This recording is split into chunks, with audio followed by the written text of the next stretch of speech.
What's up? I'm Funkypunts, aka Caperin. I fell in love with poker during coronavirus and now during my novice career on my way to becoming a professional or full-time content creator, and y'all roasting me hardcore when I'm posting my hands where I don't play perfectly, and we're gonna review them and explain why I might be dumb or smart. Because one thing I like to do on my channels is find balance, showing my epic moments and showing my, hey, that was really dumb moments. One of my most popular roasted videos with 606,000 views. Y'all are brutal out here in the comment section, but I try to take it as critiquing rather than roasting, but you guys have your fun. All right, here's the hand. Let's review it.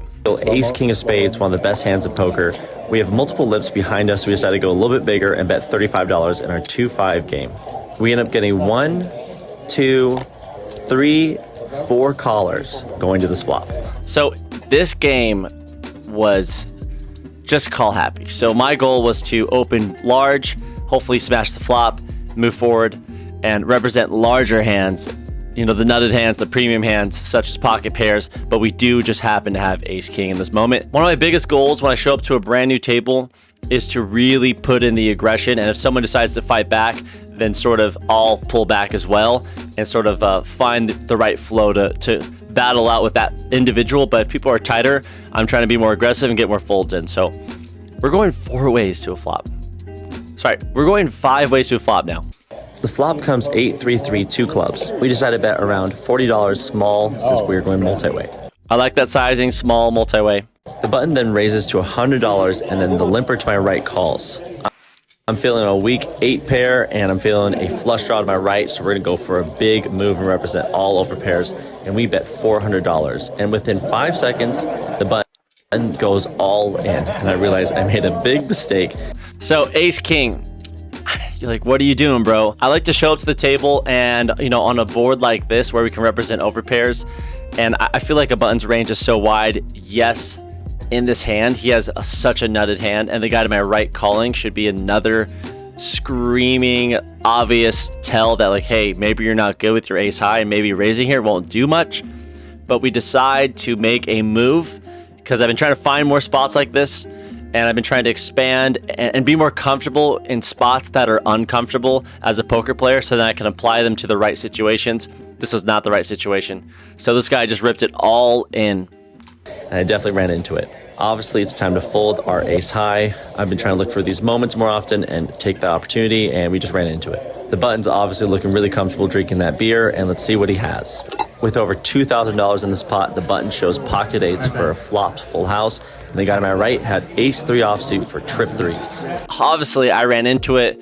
On this table, yes, they're call happy and they'll have a bunch of random junk, and yes, they'll have random trips and maybe a full house or maybe even an overpair. But most cases, if we're going to a flop like that and I'm the original raiser and I go in for a big bet, I can get a lot of folds through. I've done it in the past on this particular table and in hands in the past, but I just like to look for those moments. I'm still a novice working my way to becoming advanced at some point in life, but on a very steep slope, working our way up, and we did punt. So Kmandar said, raising 4 callers with nothing? Holy moly, clown. We get 1, 2, 3, 4 callers. We decide to c-bet. No, what?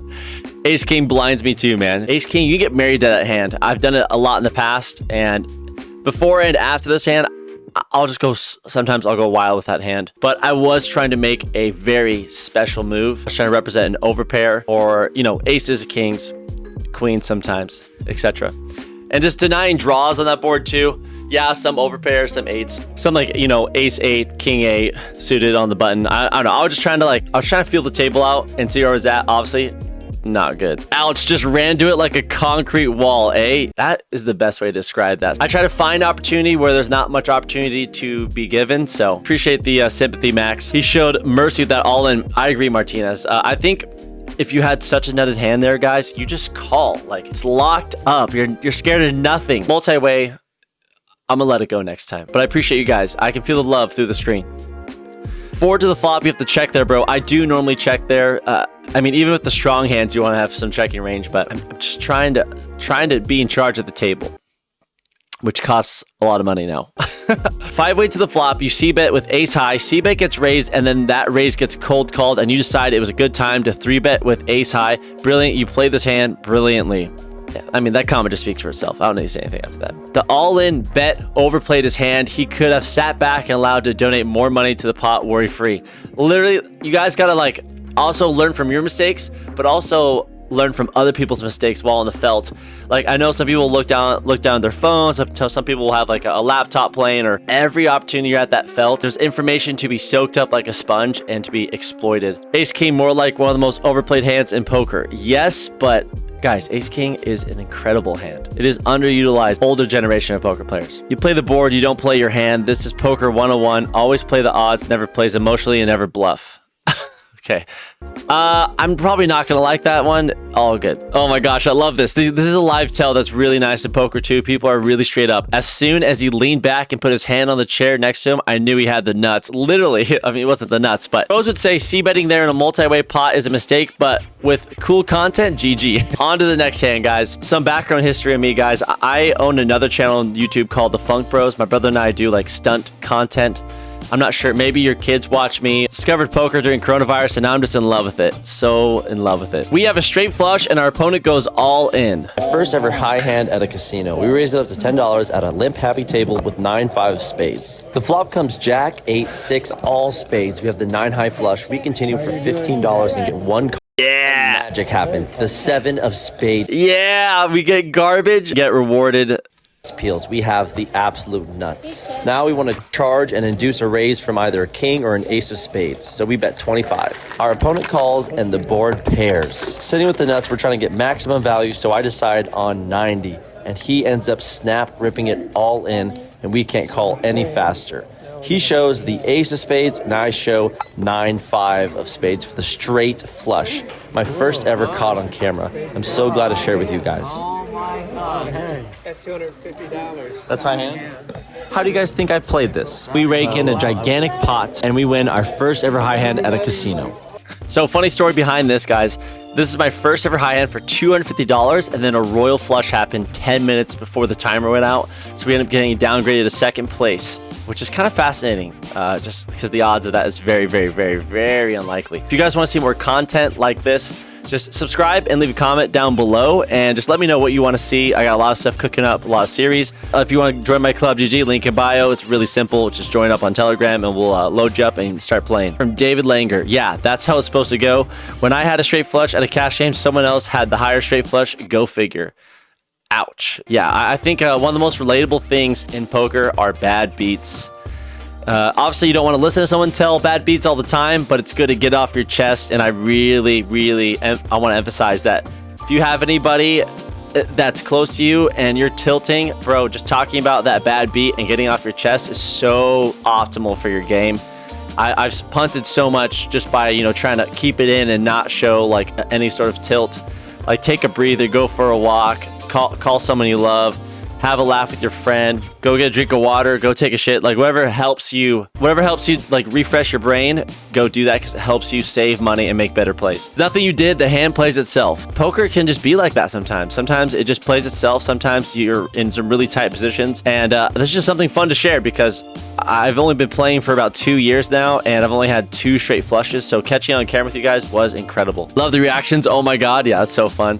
And yeah, it's funny, the guy showed ace of spades, so he literally just ultimate cooler. Oscar Perez says you got him to put it all in with the ace of spades. You played it perfectly. Yes, we were targeting with that sizing. It was a half pot or 1/3 size pot bet. That was to induce a raise, and it worked. We loved it. Doesn't matter how we think you played it. At the end, you got max value. Really, at the end of the day, you're trying to get max value or lose the least amount in every pot you play. That's essentially just poker. We're gonna end it on this one. We call a 4-bet with 8, 9 of diamonds, and can we crack their hand, question mark? And we have the faith, all the money flying out. So this is our home game. I mean, I'm not sure if your home game dynamic is like this, because, you know, there's people calling down with second pair, because we're playing a 1, 2, 300 game. Nothing too big, but it's a fun game with like a lot of action, a lot of raising, a lot of 4-bets, a lot of 5-bets, a lot of jams, a lot of bluffs. So the 8, 9 of diamonds just plays well against the possibility of my opponents at my home game playing loosely against me. So like, We're playing chess, and this is the result. Home game, we're playing 1-2 when we look down 8-9 of diamonds. We raise it up to $6. 2 people call behind, and then the 3-bet comes in for $25. Then the big blind goes for a 4-bet for $67. We take for around a minute and decide to call. We think we can play this pretty well post-flop. I would normally fold this, but we're gonna have some fun. Exactly, and I think there is merit in sometimes, rarely, having calling hands in a 4-bet pot at these stakes. Like 8-9 of diamonds, because it's just so simple to play post flop. It's like, but it also can pay in your favor because you know how loose people are 4-betting. $500 on our stack too, so we're playing much deeper, and the opponent over here on the button is loose, and then the opponent to my right on the big blind loves to squeeze. Curious, would you make this call in a 4-bet pot at your local home game? We have a massive... That comes back to bite me. Pot brewing, and we're ready to see the flop. The flop comes 8-6-5 rainbow. We have top pair with a gutter to the straight. Original 4-better goes pretty small for $50, and we flat call, no reason to raise this. Button fold, so now we're in position. The turn comes the 10 of clubs. This is the perfect card for my calling 4-bet range. Original raiser then checks it to me, and I decide to go big for value. We stack some red chips and we slide out $170. After around 2.5 minutes, my opponent tank folds. This opponent calls me on ace high all the time, and we take down a massive pot. So that's Gordy. He has hero called me more than anybody, but I deserve it because I'm aggressive. It's just part of my play style. Like, nobody gives me credit. So it's cool to take down that pot and just to read the comments, which I don't want to open. Oh, but it's fun though. Fold that shit. All right, Don DeMarco says, fold that shit. 4-bet would ordinarily crush you with half-decent players. Agreed. I mean, there's just... That's what makes poker so fun, is all these layers that you can just tear through. But yeah, we liked it because we let him know we saw it. I'm not sure what I said back to him. I normally do. I have a lot of hand history with the 4-better. He can be light at times. Yep. So, I mean, there's some merit sometimes. It's not like this insane play. Only Hands Poker says, I like the aggression. Depending on your table image and dynamics, I can see a profitable pre-flop call, and the rest of the hand was solid play and logic. Keep it up. Love it. I would love a raise on that flop, but I think it would just fold out all of his bluffs because we want to kind of keep those in. And yes, we don't want to see an overcard, but the 10 was... luckily enough, better for our range. Big Griddle says, looks like a massive rookie game. I mean, in a vacuum, in one hand, sure, it feels like a rookie game, but if any one of you guys were to show up to our home game, you'd have a blast and you'd be put to the test, and that is fun poker for my group of guys. I like the face design of those cards. They remind me of the ones at Seminole Hard Rock. Yeah, it's Faded Spade, one of the most beautiful cards, man. I'm never going to use anything different. The perfect card from our 4-bet calling range. Okay, I think that makes sense. You guys let me know. I'm still learning. My favorite hand of all time has to be diamonds too. We love it. Yeah, baby. Cole quit. I don't like the call pre-flop just because you have 2 X players behind you that could jam and force you to fold out. I believe I responded to this and I said that he called from the button. He has a wide range, and I'm assuming he's going to call as well if I call. Yeah, I agree. I viewed the limps are very weak and not a lot of trapping going on at the table. It definitely crossed my mind, but I'm assuming most players might fold. Thanks for the advice. Yeah, I'm always here to like listen to you guys, even when y'all get pretty mean. All I could say is you're pretty lucky to hit top pair on that flop. Yes, but that is such a dynamic in poker that you can't always depend on. There's a lower texture board, and I didn't have a pair. I would still play it the same exact way because it hits my calling range 4-bet wise. Like, I have the pocket pairs there. Decided to go for big value on the turn. How is second pair ever value? Because it's a home game. I mean, I'm not here to like defend myself. I just like to react to this stuff because it's fun. I love testing things and feeling it out, and I go against the grain of like the regular poker player, and then yes, there's emotion sometimes, more of hunches rather than like an emotional response. It'll get mixed in there sometimes. I'm growing. Massive pot. It's all perception at the end of the day, my man. $201 is a massive pot. I agree. Awful 4-bet call. You're absolutely dominated most of the time, and then go for value with the second pair of a 9 and a 4-bet pot. Good luck in the future. Hey, man. This is future me. We're down a significant amount, but it's okay because we're having fun and we're learning. We got a goal in mind, and that's to make fun content, hopefully get positive at some point on our bankroll, maybe get some revenge on Max Payne Monday on Hustler. Lewis said, you played it bad twice, then got lucky, so you play like me. And I'm like, my man. You my man, yeah.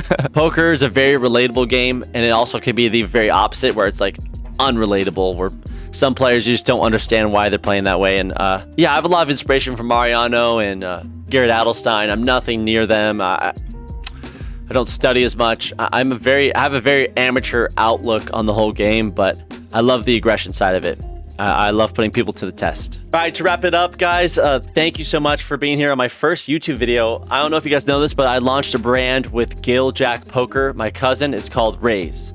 And this is the logo right here. Our goal is to help teach the casual players, entertain all players from low stakes, high stakes to casual to professional, provide a value of community. So if you guys are interested, I'll leave that link in the description. We'll be posting content very soon. Our introduction video is up.